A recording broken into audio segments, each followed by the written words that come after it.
Heading? Emang fungsinya buat apaan sih? Kamu pasti udah nggak asing kan dengan fungsi heading di Microsoft Word?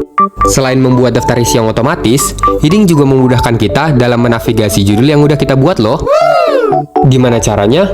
Yuk kita belajar bareng-bareng. Sebelum kita mulai, kita perlu menampilkan navigation pane dengan cara ketik view dan beri centak pada navigation pane.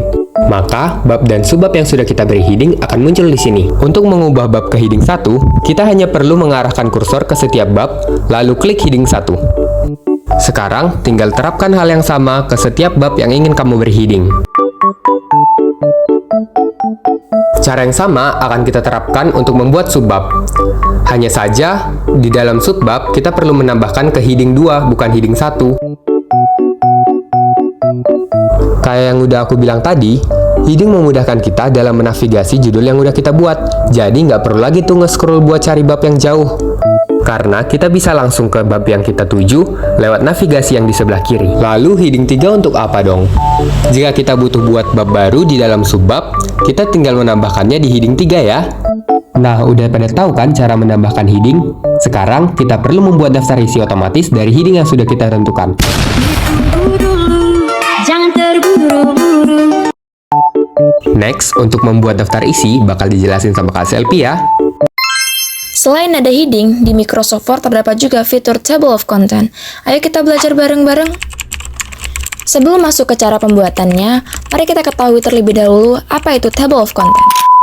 Table of Content berguna untuk mengorganisir dan merangkum isi dari sebuah dokumen, memberikan panduan cepat bagi pembaca untuk menemukan bagian-bagian tertentu dari dokumen tersebut. Fitur ini sangat berguna untuk dokumen panjang, seperti laporan, buku, tesis, atau makalah ilmiah. Setelah kita menonton cara membuat heading, kita akan lanjut belajar mengenai cara menggunakan fitur Table of Contents. Pertama, tempatkan kursor tempat kamu ingin menambahkan Table of Content, biasanya di awal dokumen. Setelah dilakukan heading di setiap bab dan subbab, kita lanjut membuat Table of Content. Pertama, pilih menu tab Reference, lalu klik tombol Table of Contents. Lalu rapikan dan ubah format sesuai dengan yang kalian inginkan.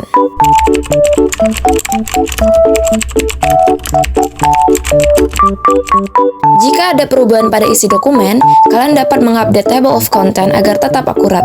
Caranya, dengan menekan tombol Update File, lalu pilih apakah kamu ingin mengupdate seluruh table atau hanya nomor halaman.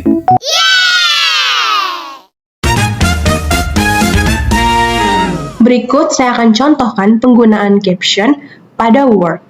Langkah pertama, kita langsung saja mengklik pada objek yang akan kita berikan caption. Objek yang saya gunakan di sini adalah gambar.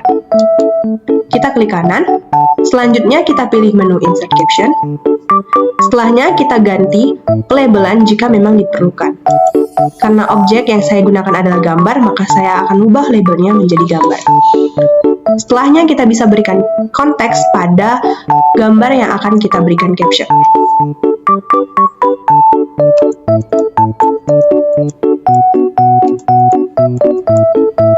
Setelah kita berikan konteks, kita bisa menyeting posisi pada caption yang akan kita gunakan. Saya mencontohkan jika peletakan caption berada di bawah. Selanjutnya kita klik OK. Akan muncul tampilan seperti ini. Kita bisa mengatur posisi, font, warna, dan lain-lain sesuai dengan kebutuhan dan keinginan kita.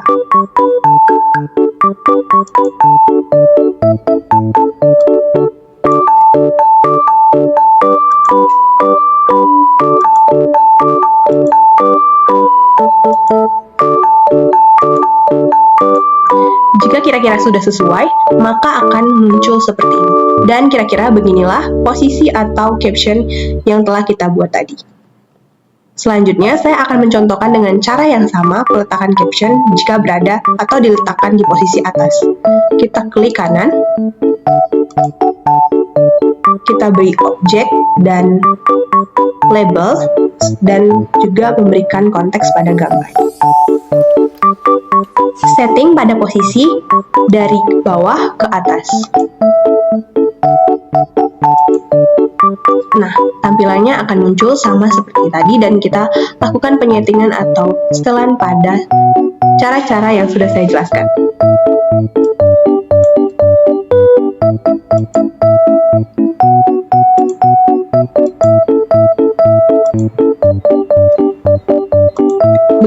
kira-kira jika posisi caption berada di atas maupun di bawah. Materi selanjutnya akan dijelaskan oleh Melan.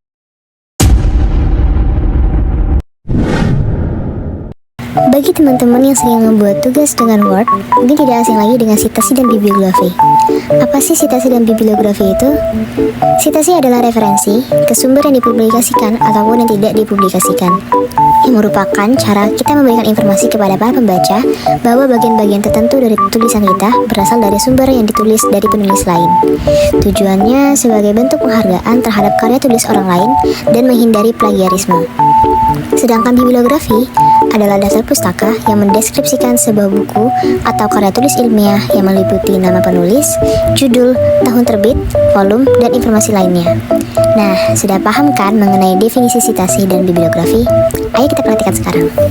Setelah membuka Word, klik menu Reference. Pada menu tersebut juga ada menu lain seperti Insert Citation, Manage Search, Style, dan Bibliografi. Pada menu Style juga terdapat pilihan yang biasa sering digunakan seperti APA, Harvard, atau IEEE. Ini bisa disesuaikan dengan kebutuhan masing-masing. Untuk membuat citasi pada jurnal, klik bagian akhir kalimat, lalu Insert Citation, Add New Search, dan sesuaikan tipe search yang akan digunakan. Di sini saya menggunakan jurnal artikel. Untuk penulisnya, kita klik Edit Author, lalu masukkan nama penulisnya.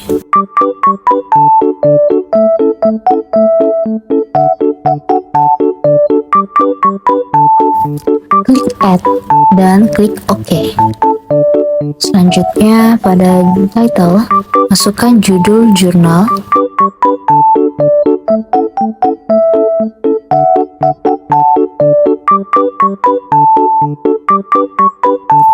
lalu tambahkan nama jurnal.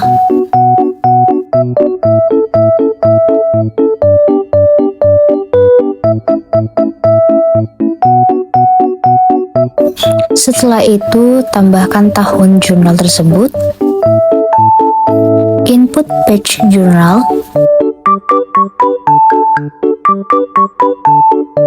lalu input volume dan issue jurnal, dan klik OK. Maka citasinya akan otomatis tercantum. Di sini juga teman-teman bisa menyesuaikan style yang digunakan. Lakukan cara yang sama pada kutipan buku, klik akhir kalimat, lalu Insert Citation, Add New Search, masukkan tipe search-nya, kali ini menggunakan tipe book, edit penulis, masukkan nama penulisnya, klik Add, dan OK. Lalu tambahkan judul pada buku tersebut,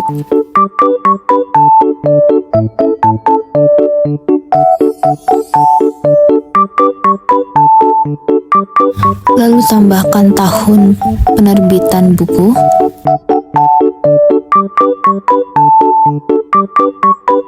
tambahkan kota, lalu masukkan publisher atau penerbitnya. Nah, itu tadi merupakan tahapan-tahapan membuat citasi pada jurnal dan buku. Selanjutnya, teman-teman bisa menyesuaikan style yang akan digunakan sesuai dengan kebutuhan masing-masing. Setelah membuat citasi, selanjutnya kita membuat bibliografi. Pilih menu bibliografi, lalu pilih biblio. Selanjutnya, sesuaikan style sesuai dengan kebutuhan. Kali ini saya menggunakan style dari APA. Selanjutnya, kita akan membahas apa ya? Tanpa berlama-lama, mari kita saksikan video penjelasan dari Kak Vivian. Kali ini kita akan membahas fitur page layout yang terdapat pada Microsoft Word. Apa sih itu page layout? Page layout adalah fitur yang memiliki fungsi untuk melakukan formatting margin, size, dan lain-lain pada menu layout. Pada page layout sendiri terdapat 3 grup tools, yaitu page setup, paragraph, dan arrange. Selanjutnya kita akan belajar menggunakan dan membahas fitur yang ada pada page layout. Kita awali dengan page setup. Di sini terdapat margins. Margin sendiri berfungsi untuk mengatur bagian tepi halaman baik atas, kiri, kanan, dan bawah. Di sini teman-teman bisa memilih margin yang sudah tersedia. Namun jika ingin custom sesuai kebutuhan, kita klik pada bagian bawah custom margins dan kita bisa menyeting ukuran sesuai kebutuhan kita. Jika sudah disetting, kita bisa beralih ke orientation. Di sini kita bisa memilih apakah halaman tersebut portrait atau landscape. Jika sudah, kita pergi ke menu paper. Di sini kita bisa memilih size kertas. Nah, maka marginnya akan tersetting sendirinya. Kemudian kita beralih ke menu columns. Menu column sendiri berfungsi untuk membagi sebuah halaman menjadi dua bagian atau dua kolom. Kita pergi ke columns, kita bisa memilih sesuai kebutuhan. Kita klik dua columns. Nah, otomatis halaman tersebut akan terbagi menjadi dua kolom.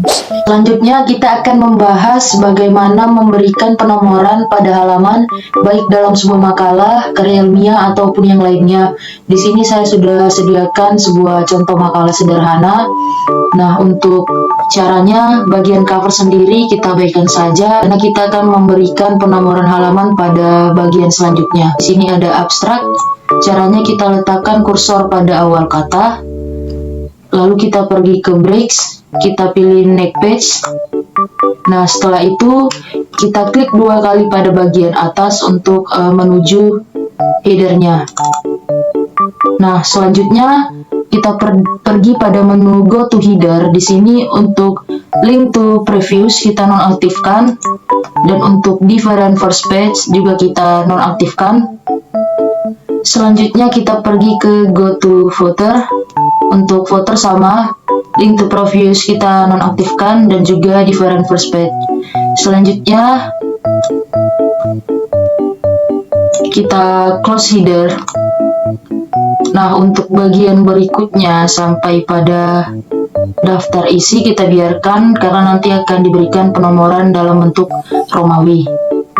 Nah, selanjutnya kita akan memberikan section break pada bab 1 agar membedakan untuk section yang pertama dan berikutnya. Caranya sama, kita letakkan kursor pada awal kata bab 1, selanjutnya pergi ke layout, breaks, dan pilih next page. Nah, kita klik dua kali. Nah, di sini sudah menjadi section 3 dan untuk atasnya section 2 dan cover section 1. Kita pergi ke go to header. Di sini untuk link to previews-nya kita nonaktifkan dan untuk different first page kita aktifkan supaya nanti kita bisa melakukan penomoran untuk bab 1 di bagian tengah bawah dan halaman selanjutnya di bagian kanan atas. Setelah itu footernya juga sama, kita nonaktifkan linknya. Dan untuk different first page-nya kita aktifkan. Nah, selanjutnya close header. Setelah itu kita pergi ke bab 2. Pada bab 2 caranya sama. Jadi di headernya link to previews-nya kita aktifkan. Dan untuk different first page-nya juga kita aktifkan mengikuti format sebelumnya. Begitupun dengan footernya. Nah, jika sudah kita klik close. Nah, untuk bab selanjutnya juga kita terapkan pada metode di bab 2. Nah, pada daftar pustaka caranya sama.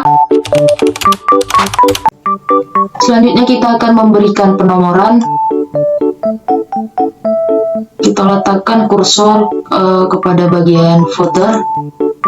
Nah, di sini kita pergi ke menu page number, pilih bottom of page, lalu klik plain number 2. Nah, di sini nomornya masih menggunakan angka biasa atau angka Latin. Kita akan ganti ke format Romawi. Caranya kita blok, lalu pergi ke page number, lalu format page number. Nah, kita tinggal ganti ke Romawi. Setelah itu klik OK. Nah, maka penomoran akan dimulai pada halaman setelah cover. Setelah itu, kita akan memberikan penomoran pada bab 1 dan seterusnya. Caranya sama.